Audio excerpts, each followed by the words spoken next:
Good afternoon, everyone. We'll be having a short debate featuring District Candidate Jake De Los Santos and Congressman Michael Montemayor.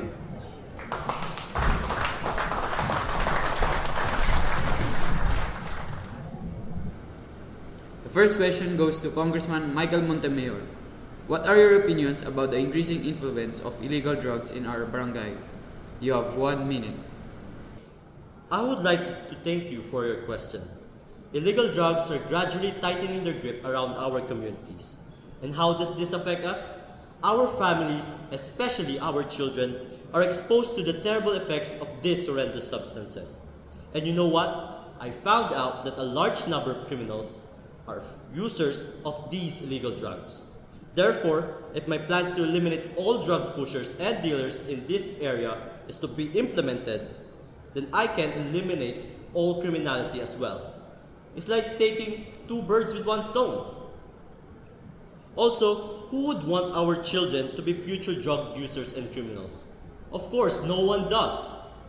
That is why either I get seated in the office for 1 more term or we let our children suffer in the grip of illegal drugs. Thank you.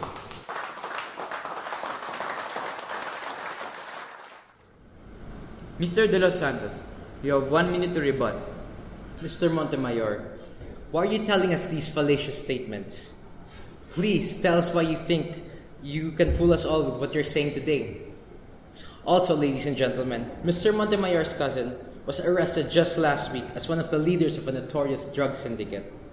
If we allow a candidate whose family is a drug pusher, a menace in society, then what kind of administration are we expecting from him? Contradicting ourselves now, are we? To allow this man to represent District 4 next term is like letting a plague man into our home. He is merely going to spread his bad judgment and malice among us. Everyone, let me into the office and we will all take down drugs down to its very roots. I cannot do this on my own. That's why I need your support to take care of the problems we have all been suffering through. Thank you.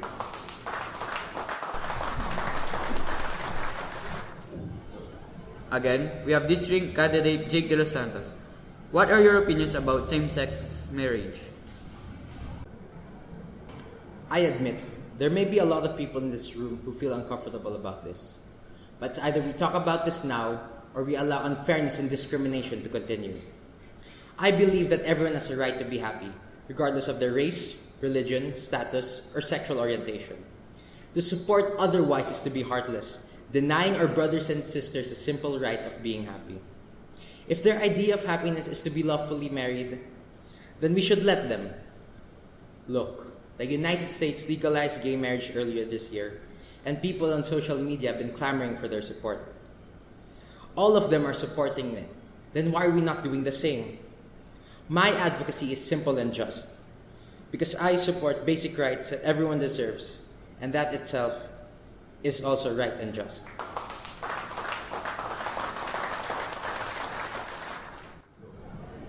Mr. Montemayor, you have 1 minute to rebut. We have been following the tradition that marriage equals 1 man plus woman. We have been doing that for a millennia, for heaven's sake. The Catholic Church backs all that up. And we should all believe what the Church says, because the Church itself says so. No one has proved them wrong. Also, they are the ones responsible for recognizing the sanctity of marriage, both legally and socially. It's all very simple, gentlemen. It's either you believe in the Church or you are committing blasphemy. Sadly, Mr. De Los Santos here decided to be blasphemous. Oh, what a poor soul. If we were 300 years in the past, then you would be treated like a common criminal. Therefore, your beliefs are criminal as well. And what's a criminal like to be our congressman, ladies and gentlemen? I believe that my beliefs are the ones that deserve to be called right and just. And if you believe so too, then you'll never know the answer to that question. Thank you.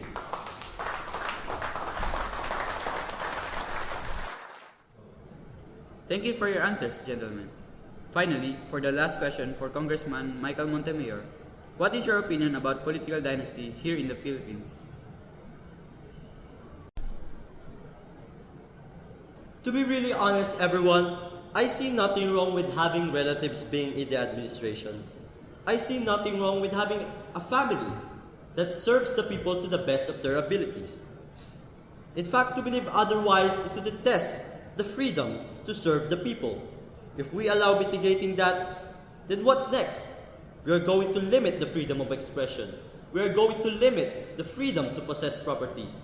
And even we are going to limit the freedom to vote. That is why I support political dynasties. And in supporting that, I become the protector of freedom.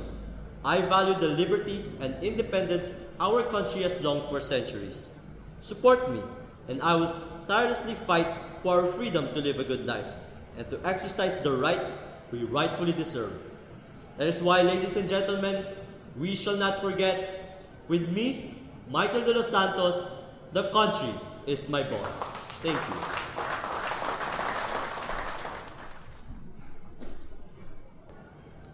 Mr. De Los Santos, for your rebuttal. I appreciate your futile attempts at campaigning using this debate, Mr. Montemayor. But the reason why I think you support political dynasties is because, well, your entire clan is one. Your brothers are clan councilors, your mother is a vice mayor, your uncle is a department secretary, your dad was a governor. Was. He was found guilty of embezzling funds meant for aiding typhoon victims. First we had a drug-pushing cousin, and now we have a corrupt, wicked father. Evil just seems to run in your family, don't you think?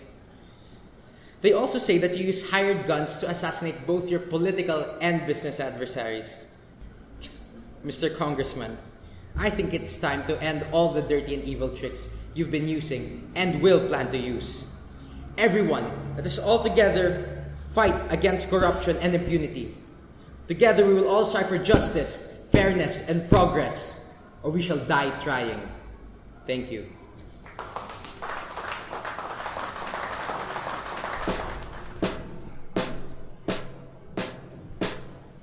That ends our brief district debate this afternoon. Let's give a round of applause to the district candidate, Nick De Los Santos, and Congressman Mykaella.